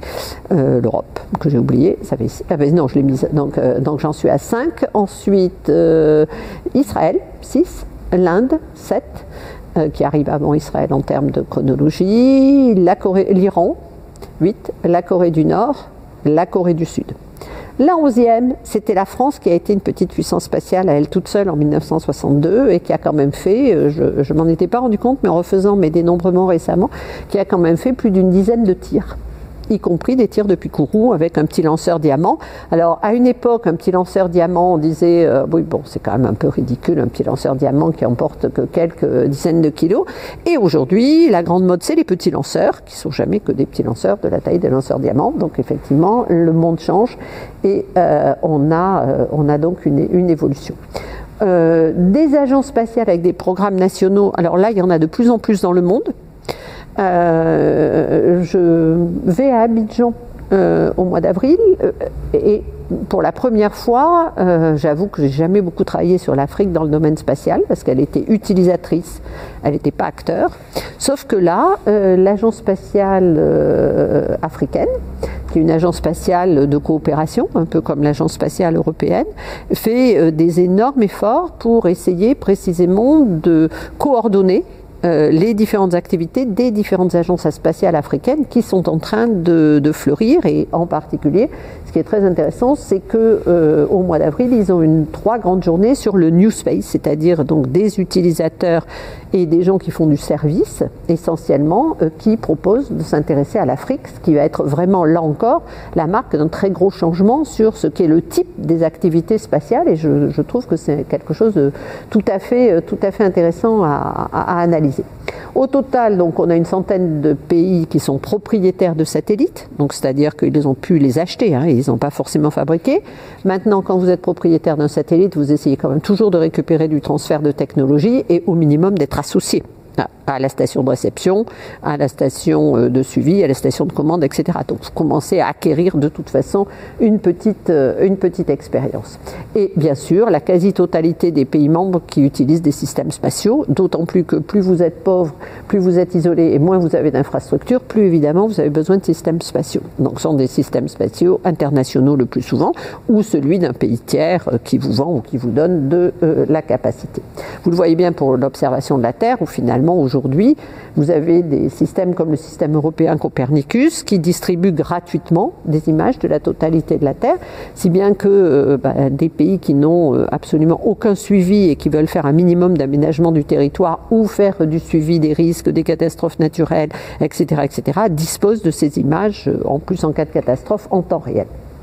Alors là, c'était très rapidement une planche pour vous montrer les différences justement sur le nombre de lancements qui sont effectués. Alors vous ne pouvez sans doute pas trop voir, mais en gros vous avez ici, je vais vous faire le pourtour, vous avez ici un énorme paquet de satellites américains. Les petits là que vous voyez vraiment très mal, c'est les tout petits satellites, enfin tout petits, ce sont les satellites de moins de 300 kg d'Elon Musk. Donc boum, vous voyez quand même ça fait quelque chose d'assez gros. Vous comparez avec la Russie où là il n'y a plus grand chose, la Chine il n'y a quand même pas énormément non plus, et quant à l'Europe c'est quand même assez limité. Donc les satellites d'Elon Musk en volume ils sont égaux aux satellites de la NASA? Ah mais ils sont bien supérieurs. Bien supérieurs. Là Elon Musk il a un système très, très intéressant et quand même, je veux dire, là on est sur un entrepreneur et de la prise de risque. Elon Musk, il fabrique des lanceurs. Ces lanceurs, ils sont réutilisables, les lanceurs de SpaceX. Pour qu'ils soient réutilisables, et que ça vous coûte quand même pas trop cher de fabriquer en série, de renettoyer votre booster, de le remettre, etc., il faut que vous l'utilisiez très souvent. C'est pour ça que sur Ariane 6, il y a toute une problématique qui est un peu biaisée de dire « Ah oui, mais le nouveau lanceur européen, il ne sera pas réutilisable. » Il ne sera pas réutilisable parce que de toute façon, Ariane 6, elle va peut-être être tirée 15 fois par an. Et Elon Musk, il a 2 pas de tir sur lesquels il tire en ce moment en même temps. Et Elon Musk, je pense qu'il y a des cas où je dois pouvoir trouver un tir par semaine. Alors pas tout le temps, pas toute l'année, mais en tout cas il y a plus d'un tir par an. Il y a bien plus d'un tir par mois. Et ces lanceurs sont d'assez gros lanceurs qui mettent jusqu'à 60 satellites de Starlink à chaque tir. Donc il est propriétaire des lanceurs, il est propriétaire de la constellation de satellites de télécom Starlink. La constellation Starlink, vous pouvez acheter pour 100 € une balise qui va vous permettre de recevoir par satellite, Internet et tout ce que vous pouvez choper par Internet. Bon. Nous, en Europe, ça nous intéresse modérément parce que 100 €, c'est plus cher que ce que sont nos abonnements généraux de télécom, mais vous avez des pays où il n'y a pas de possibilité d'avoir des abonnements nationaux, donc du coup ça peut devenir beaucoup plus intéressant. Elon Musk a fait sa pub très intelligemment en Ukraine, au moment où, au début de la guerre, les Russes ont piraté le satellite Viasat, qui était un satellite commercial, américain je crois, dans lequel il y avait les télécoms qui passaient du gouvernement ukrainien et peut-être même des armées. Il a piraté ce satellite qui est tombé en panne. Au passage, les éoliennes allemandes, elles sont tombées en panne aussi parce qu'elles utilisaient le même satellite. Il a fait ça avec un truc cyber. Bon, Elon Musk est arrivé immédiatement sur son blanc destrier avec ses antennes en disant « Papa, je suis là ». Donc évidemment, tout le monde a récupéré les antennes d'Elon Musk qui ont marché très très bien d'ailleurs. Il a un peu reconfiguré sa constellation qui n'est pas totalement aujourd'hui, qui ne couvre pas toute la Terre, donc il a un peu moins couvert d'autres parties du globe, il a un peu plus couvert l'Ukraine.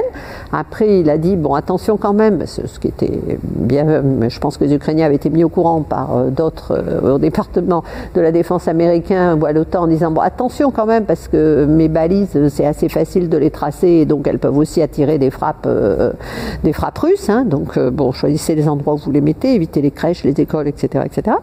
Et ensuite au bout de quelques temps il a dit bon alors maintenant qui c'est qui paie?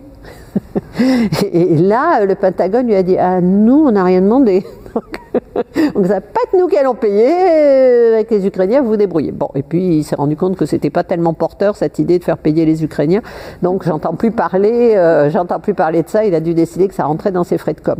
Mais de fait, ça marche très très bien ces satellites. Et par exemple, il y a un autre cas très intéressant aujourd'hui, ça fait 20 ans que les Canadiens ont un système, alors quand, désolé pour la phrase interrompue, mais quand vous utilisez un satellite géostationnaire, c'est très bien parce que vous êtes à 36 000 km, vous êtes assez loin, vous crachez sur la Terre jusque, en gros,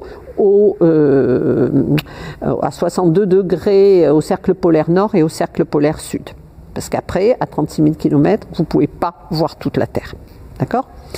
Et vous choisissez 36 000 parce que c'est le moment où vous tournez en 23h56 comme la Terre. Donc vous pourriez vous mettre plus loin et vous voyez toute la Terre, mais dans ce cas-là, vous dérivez par rapport à la Terre. Bon.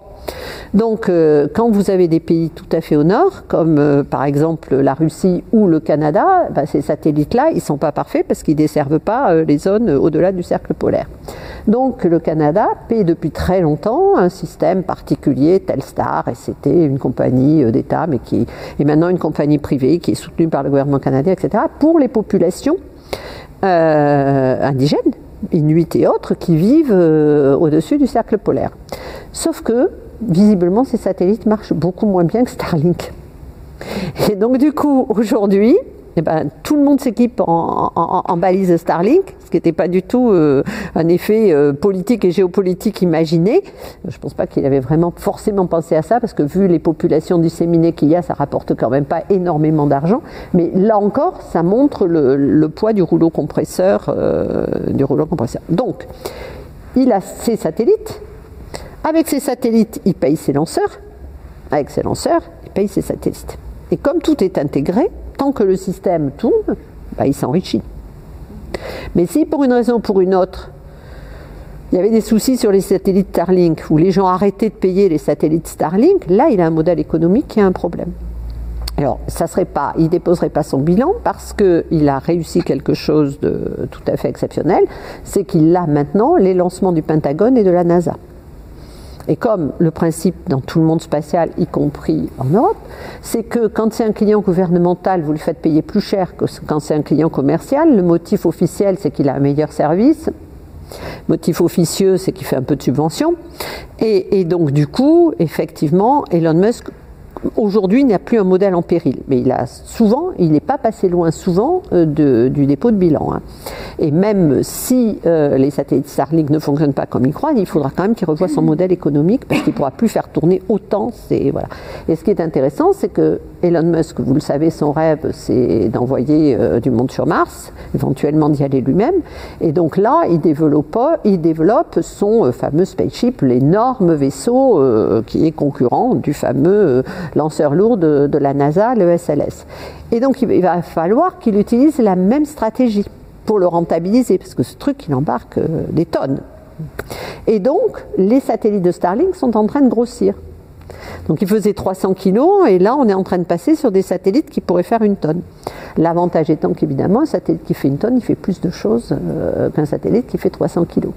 L'inconvénient étant que ça coûte plus cher, et au final, c'est pas les mêmes orbites, etc., etc. Donc il a un nouveau modèle de course en avant à développer. Alors dans ces cas-là, quand vous faites vraiment de l'innovation, parce que c'est vraiment de l'innovation, ça marche ou ça marche pas. Donc ça, on va le voir assez vite. Pour l'instant, le vaisseau n'a pas encore décollé, mais on va le voir assez vite.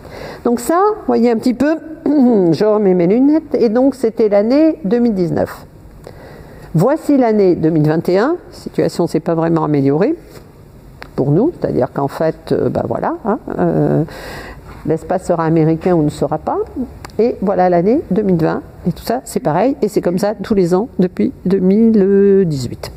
Et ça va aller de plus en plus. Donc aujourd'hui, quand on se pose les questions de trafic spatial, de débris, etc., c'est une question qui est très importante parce qu'il y a un acteur commercial privé américain qui a un vrai souci avec ça. Et puis c'est une question qui est quand même essentiellement une question pour les autres États, qui est de savoir si eux arrivent après, qu'est-ce qui va leur rester et quels sont les risques de... Voilà. Alors, d'une certaine façon, et revoilà l'année qui devait vous manquer, ou en plus grand 2019. Alors, d'une certaine façon, je dirais que Elon Musk a lui-même, c'est ce que je racontais au début sur l'interdépendance, il a lui-même tout intérêt à ce que les utilisations des orbites soient possibles le plus longtemps possible dans les meilleures conditions possibles. Donc par exemple, il déorbite tous ses satellites pour éviter qu'ils ne se transforment en débris. Donc en fin de vie, on garde un peu d'ergol pour donner une inflexion aux satellites pour qu'ils replongent vers la Terre et ils brûlent dans l'atmosphère.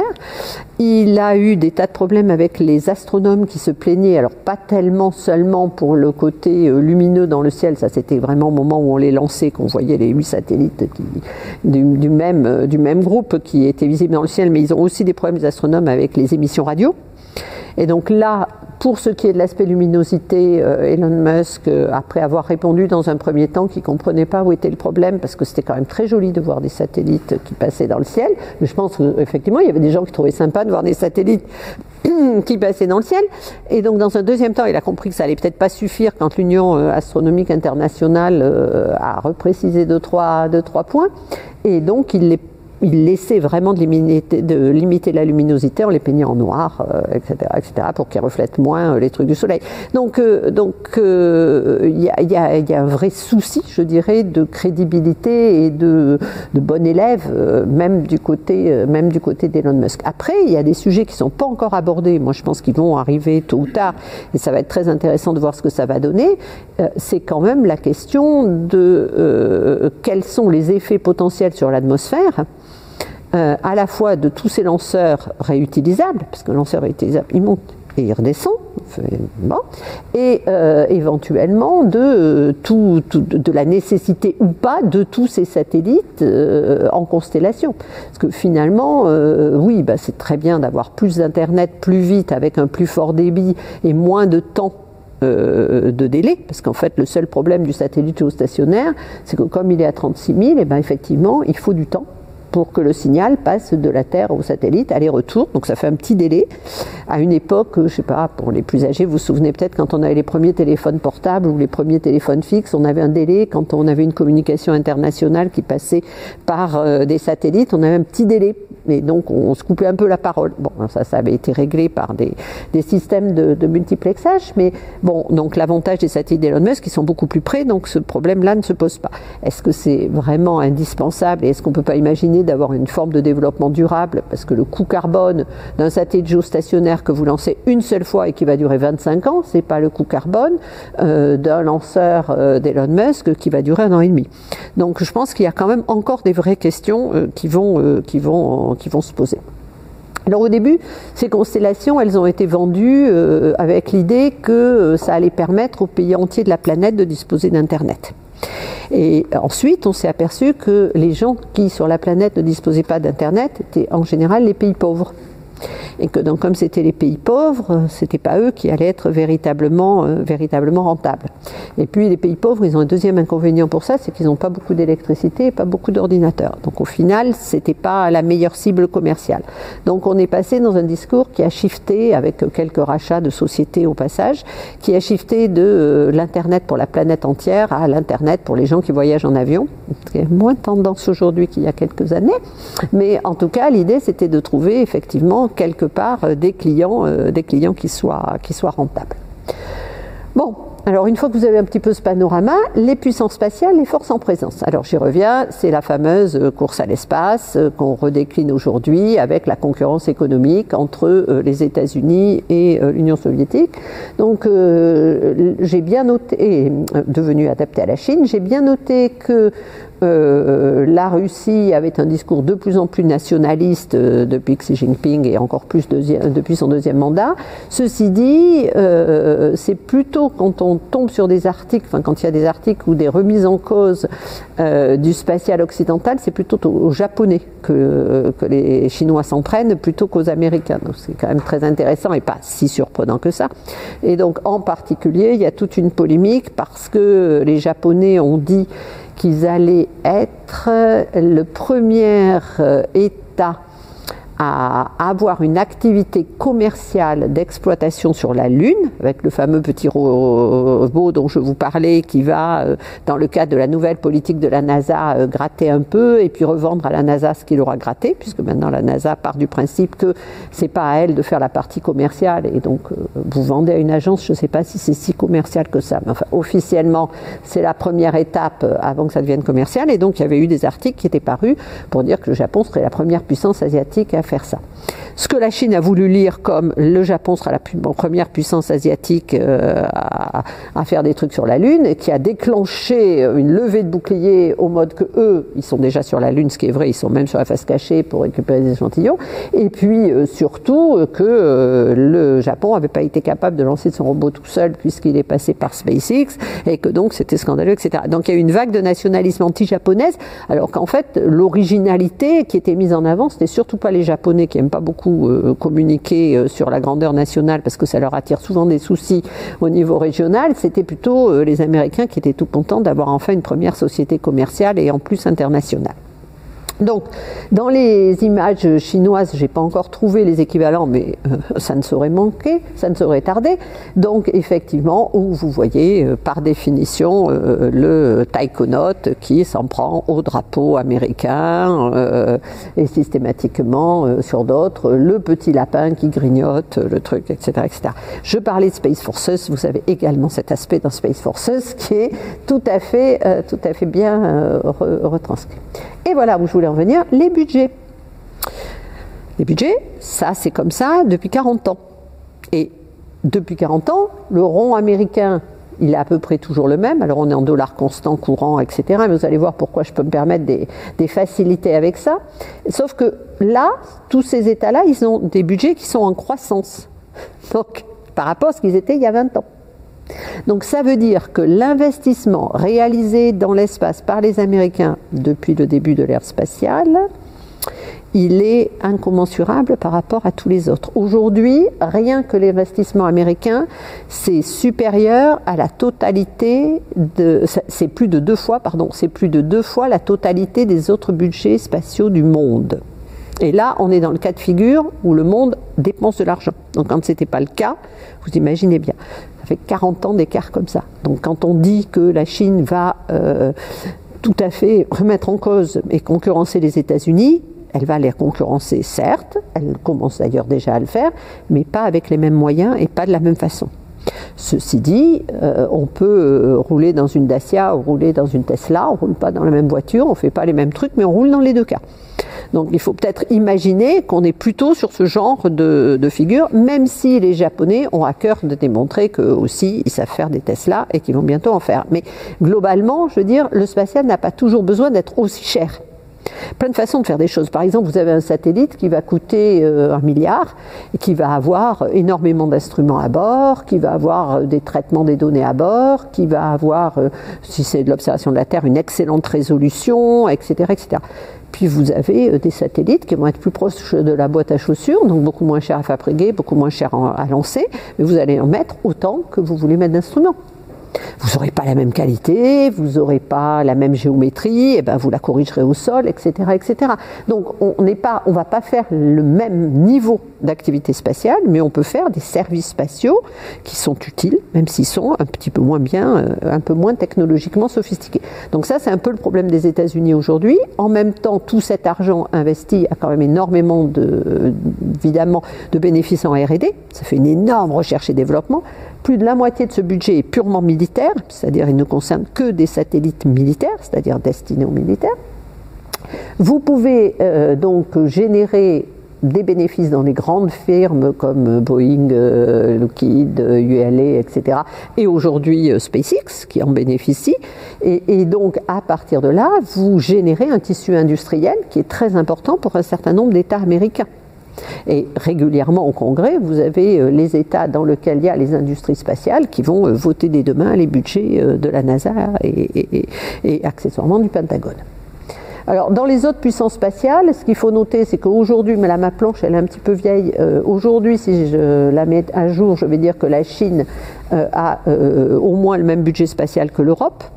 Et je vais faire, mais vraiment de manière très, très large, mais les écarts avec le budget américain sont tels que je peux me permettre ça.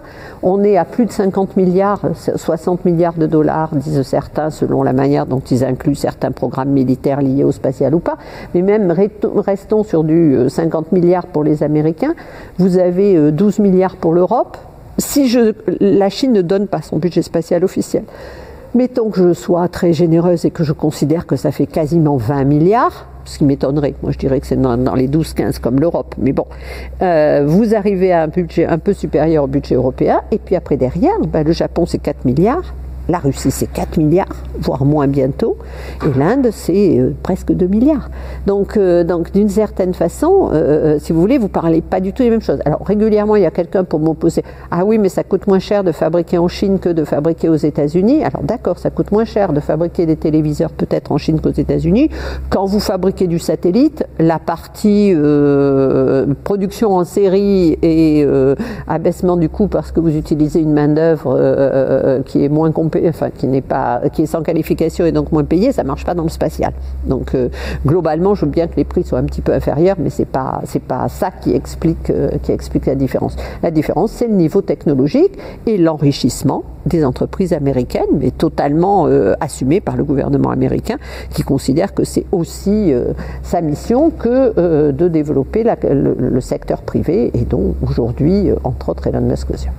Alors l'hyperpuissance spatiale américaine, si je continue ma hiérarchie, vous avez effectivement tous les domaines dans lesquels les États-Unis se singularisent, donc le spatial militaire, le spatial commercial, le spatial civil, le spatial scientifique. Donc vous avez absolument sur toute la gamme, vous avez les États-Unis first. Derrière, vous avez la nouveauté en Chine qui est passée d'un spatial qui devait aider en tant que pays en voie de développement, qui devait aider l'économie chinoise à décoller.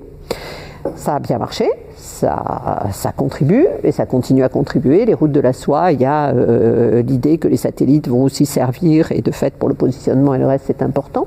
Et puis depuis 4-5 ans, vous avez cette idée du rêve chinois, où là officiellement Xi Jinping dit qu'en 2049 la Chine doit être l'équivalente des plus grandes puissances dans tous les domaines. Et donc là effectivement les Américains capitalisent, je dirais, sur ce type de déclaration pour sonner le tocsin. Bon, avec raison, parce que je veux dire, quand vous avez été l'hyperpuissance spatiale non contestée depuis, en gros, la fin de la guerre froide, c'est toujours douloureux de voir arriver un concurrent. Et de fait, même si je défends l'idée que la Chine n'en est pas encore à tailler des croupières et à menacer véritablement la supériorité américaine, de fait, elle la concurrence, ça c'est certain. Et elle va la concurrencer de plus en plus. Alors ça, c'était juste pour m'amuser, mais comme vous ne pouvez pas voir, je ne vais pas développer longtemps. C'est un petit dessin américain qui est sorti d'une publication scientifique. En plus, ça m'a fait frémir. Donc, il vous explique où sont les différents sites d'alunissage, et en petit, là, parce que c'est quand même que les Chinois. Hein. Donc, c'est la face cachée. Donc, la face cachée, elle est beaucoup plus petite que la face visible, mais bon, il y a moins de choses à mettre puisqu'il y a juste eu les Chinois qui s'y sont posés. Et curieusement, on voit bien tous les sites américains. On voit moins de sites chinois, et je demande toujours à mes étudiants, il n'y a rien qui vous choque? Alors ils me font remarquer que oui, il y a plus d'Américains que de Chinois, ils me font remarquer que la face cachée est plus petite que la truc, et tout le monde oublie qu'il n'y a pas les sites soviétiques, accessoirement. Donc ça, je trouve ça magique, parce qu'on remonte à 69-70, je suis désolée, il y a des vaisseaux soviétiques qui se sont posés et qui ont été vaisseaux lunaires, mais ils n'existent plus dans l'historiographie américaine. Alors, donc les priorités nationales aujourd'hui en Chine qui tendent à séparer, alors là aussi on dit beaucoup sur la Chine, c'est un spatial purement militaire. Le spatial en Chine, il n'est pas militaire, il est gouvernemental, et il a été longtemps géré par la Commission militaire centrale. La Commission militaire centrale, en dessous, elle a une organisation qui s'appelle la Commission pour la science et la technologie pour la défense. Et effectivement, on parle bien d'ambition de défense et de sécurité. Mais ce n'est pas l'armée, ce n'est pas l'armée populaire de libération. L'armée populaire de libération, elle gère, comme dans beaucoup de pays, les pas de tir, donc les lancements, elle assume les lancements des satellites, les suivis de contrôle, etc. Et en Chine, pour des raisons différentes, elle a les vols habités. Mais si vous voulez, vous pouvez parler d'un spatial complètement gouvernemental, ça c'est certain. Sauf qu'aujourd'hui, vous avez deux filières. Une filière qui est sous le ministère de l'Information, qui est celui qui fait le crédit social et toute la surveillance de la population, etc., etc. Donc, c'est un ministère civil, d'accord. C'est pas comme ça souvent nous qu'on entend civil, mais de fait, c'est bien un ministère civil. Et puis, vous avez là, pour le coup, dans le cadre de l'Armée populaire de libération, maintenant, des organisations qui gèrent les satellites militaires, puisqu'ils ont leurs satellites militaires, qu'ils ont eu plus tardivement que les civils parce qu'il y avait plus de choses à faire pour le développement que pour l'armée chinoise. Et au sein de Sorig, ils ont même créé des forces spatiales.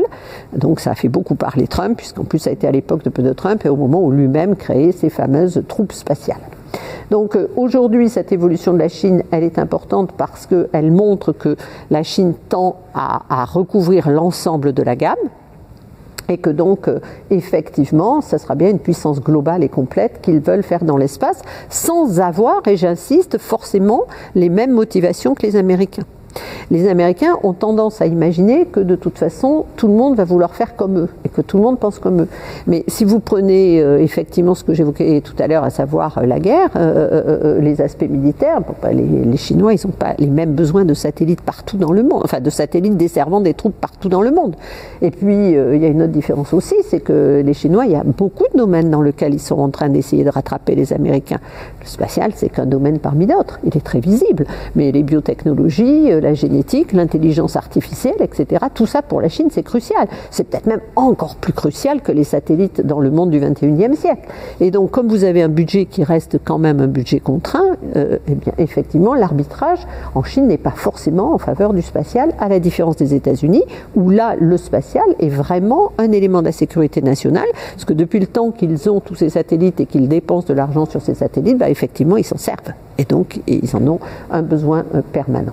Donc l'Europe spatiale, c'est un cas atypique, où effectivement, tout ce qui est fierté nationale, souveraineté, etc., c'est difficile dans le cadre d'une Europe qui est une Europe qui certes, l'Union européenne a des compétences politiques, etc. Mais enfin, aujourd'hui, on a encore du mal à s'identifier dans un astronaute européen et on a plutôt tendance à considérer qu'on a l'astronaute français, anglais, italien, etc., etc.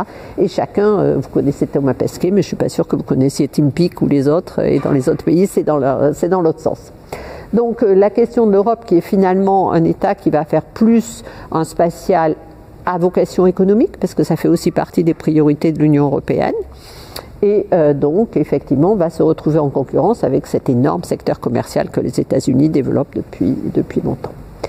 Et puis, le dernier espace là dont je voulais parler pour finir la séance, c'est l'espace indien. Parce que l'espace indien, ça a été longtemps un ADN très très particulier, puisque l'Inde a toujours affiché le fait que le spatial ne devait servir qu'au développement, à permettre l'accès pour la population au téléenseignement, à la télémédecine. Et de fait, l'Inde, pendant des années, en coopération, en utilisant son statut de pays non aligné, donc tantôt avec les Russes, tantôt avec les Américains, tantôt avec les Européens, a réutilisé des anciens satellites qu'elle a rachetés alors qu'ils étaient déjà en orbite, a utilisé des systèmes en coopération, etc., et a véritablement développé un usage du spatial dans la population qui est le plus grand au monde. Il n'y a pas un Américain qui utilise autant l'espace tous les jours en le sachant qu'un Indien.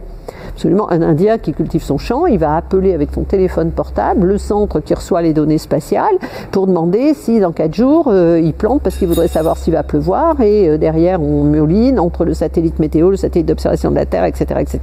On lui demande tant qu'on y est qu'est-ce qu'il met dans son champ, on rentre dans la donnée, ça nourrit la base de système de l'information géographique, etc., etc. Donc c'est vraiment un spatial très original.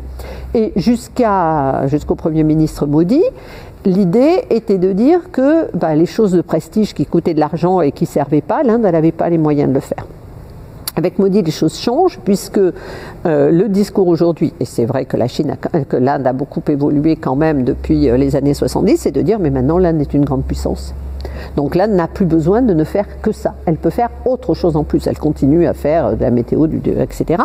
Mais elle va faire autre chose. Et donc dans les autres choses qu'elle va faire, eh bien effectivement, elle a fait une mission martienne. Bon, ça c'était décidé avant Modi. Mais surtout, elle a fait un tir anti-satellite histoire de montrer qu'elle savait faire ce que la Chine savait faire. Donc, excellente initiative. Et excellente initiative parce que vous faites plein de débris et que, bon voilà. Et je pourrais, ceci dit, c'était pas forcément stupide quand même, on pourrait en parler. Et derrière, elle a l'intention de développer un programme d'hommes dans l'espace. Or, s'il y a bien quelque chose qui coûte beaucoup d'argent et qui n'a pas de retombées dans la vie économique et quotidienne, c'est bien les programmes habités. Donc c'est pour ça que vous avez ici Modi qui est en train de lever le bras, etc. Il n'est pas du tout en train d'annoncer le tir anti-satellite, il est en train d'annoncer le fameux, le prochain cosmonaute indien. Et donc finalement, vous voyez là, vous êtes dans les années 60 où on trimballe une fusée sonde derrière un vélo. Ici, vous avez le char, voilà, vous avez les buffles, je pense qu'elle y est, oui. Vous avez les buffles qui traînent le premier satellite de télécommunication indien pour l'amener sur le pas de tir. Donc vous êtes vraiment sur un spatial le plus rustique possible et proche de la population. En Inde, vous avez des bus qui se baladent pour aller montrer quelles sont les maquettes des satellites qu'il y a en orbite et pour stimuler les jeunes pour qu'ils deviennent ingénieurs, etc., etc. C'est vraiment, ça n'a rien à voir avec ce que nous connaissons nous d'un spatial en salle blanche, hyper high-tech, etc. On n'est pas sur ce registre-là. Et quand les Indiens aujourd'hui parlent d'innovation, ils parlent de jugaad, c'est-à-dire de l'innovation frugale. Et c'est très intéressant, effectivement, de voir comment ils conçoivent le spatial comme un outil. Alors eux, c'est très clairement ça. Et puis, vous évoluez. Donc ici, vous avez, là voilà, vous aviez donc le père du spatial indien qui était un scientifique très, très reconnu internationalement, qui est en train de discuter. Alors je sais plus, il me semble que sur cette planche, il est en train de discuter. Voilà, il est en train de discuter avec Jacques Blamont, qui est décédé récemment, mais qui était pour le coup le premier directeur scientifique du CNES et qui est resté conseiller des présidents du CNES jusqu'à sa mort, à plus de 90 ans. Et donc c'est une photo de Cartier-Bresson et elle est iconique pour les Indiens. Parce que Blamont, il a continué à aller en Inde jusqu'en 2010. Or, Sarabhai, il est mort en 1972 ou je ne sais pas quoi. Donc ils avaient vraiment l'impression, vous voyez quand Blamont était dans une conférence ou même dans un truc universitaire, vous aviez des dizaines d'étudiants qui faisaient la queue pour arriver avec leur projet et lui demander ce qu'il en pensait, etc. Et comme Blamont avait une acuité intellectuelle assez grande, c'était très intéressant. Lui, il était ravi, évidemment, et en plus, c'était très intéressant de voir ce que ça pouvait signifier. Et donc, Vikram Sarabhai, vous voyez, il est là, il est en train de bavarder à comment ils vont faire, et c'est lui qui est sur la statue, en haut, là, où vous voyez tous les patrons de l'ISRO qui sont en train de siéger. Donc, vous avez quand même cet âge du spatial indien, et donc ce basculement sur on est une grande puissance, donc maintenant on fait tout le spatial, y compris un spatial qui n'est plus directement au service de l'homme. Je vous remercie de votre attention. Voilà.